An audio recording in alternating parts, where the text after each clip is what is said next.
let me tell you a story of how I lost all of my closest friends within the span of 1 year.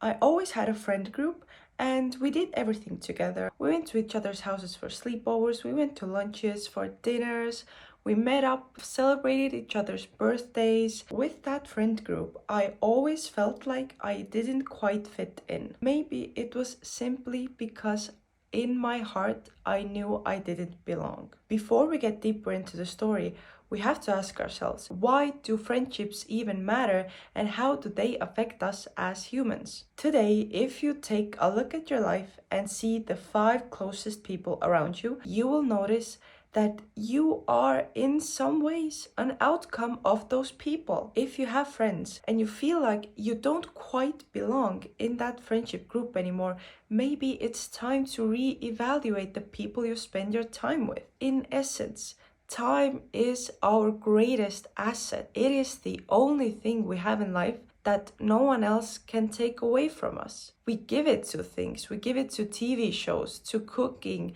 to working out, to work, and it is our responsibility to make sure that the time we invest into doing these things gives us a return of our investments.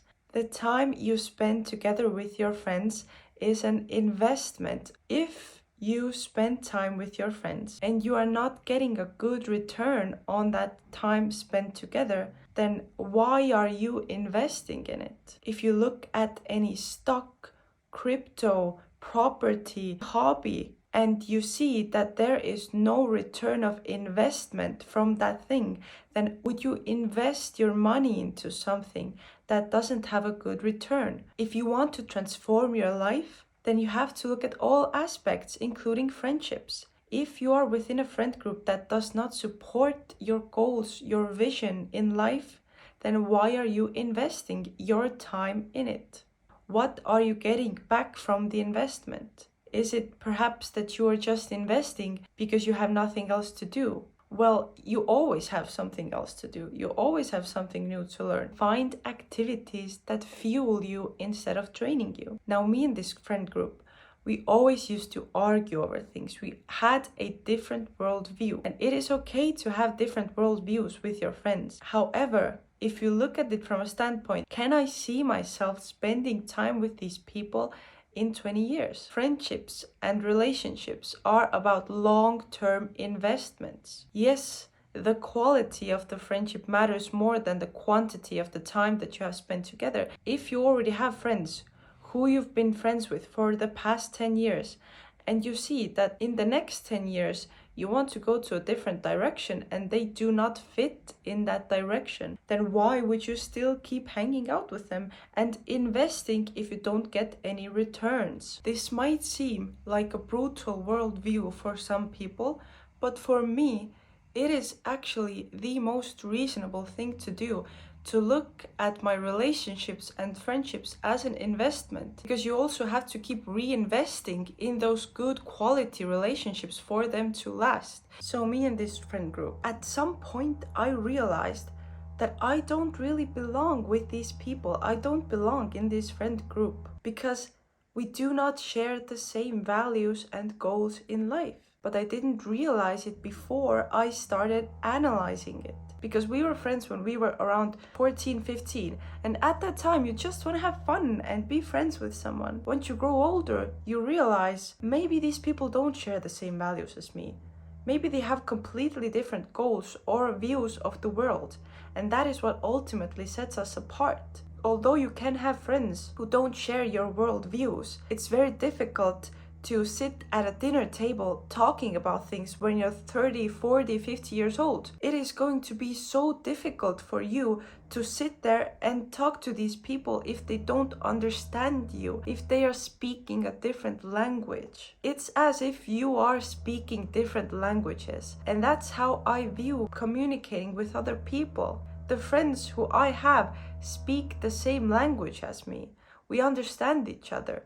We might have different accents, but we are ultimately speaking the same language. But if you sit with your friends at a table and you are speaking in completely different languages, which neither of you understand, then it is very hard for you to find a common ground. because they might be saying pass the salt and you might be taking it as an insult. This is why friendships matter. They shape the person we are, and we can share our life journeys with them. If you're sharing your journey with someone who doesn't understand the meaning for you behind your journey, it is so difficult for you to continue that conversation. A part of me losing that friendship group was also being in a toxic relationship where me and this person were spending time together constantly, and I was neglecting my own and my friends' needs, and I wasn't prioritizing this friend group anymore. But I have come to realize that I didn't prioritize it because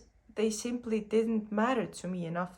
I didn't get excited about the prospect of meeting them or seeing them. It felt more of like a chore than an opportunity to have a good time, which means that the value that we were providing each other was mismatched in the first place. And I'm not saying that they're bad people, they just aren't my people. So they did actually try to reach out, and I kept putting it off when I eventually realized I was just too afraid to say no to them. That relationship was an excuse for me to say no. And we all find these excuses to say no instead of simply saying that simple no to someone. I encourage you today to start saying no to the things you don't want to do without any guilt, because that's also sending those people a clear sign that you don't want to spend time with them. It's better to say the clear no than drag that friendship along for years. The other person is feeling kind of weird about you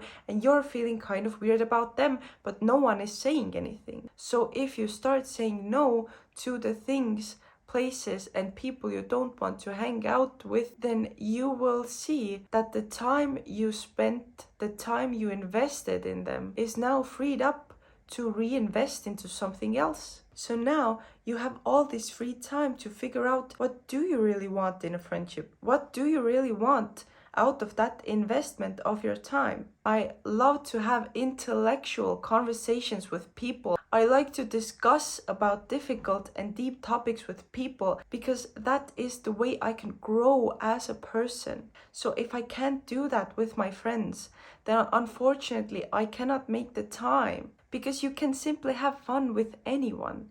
You can have fun with the same friends you have deep and intellectual conversations with.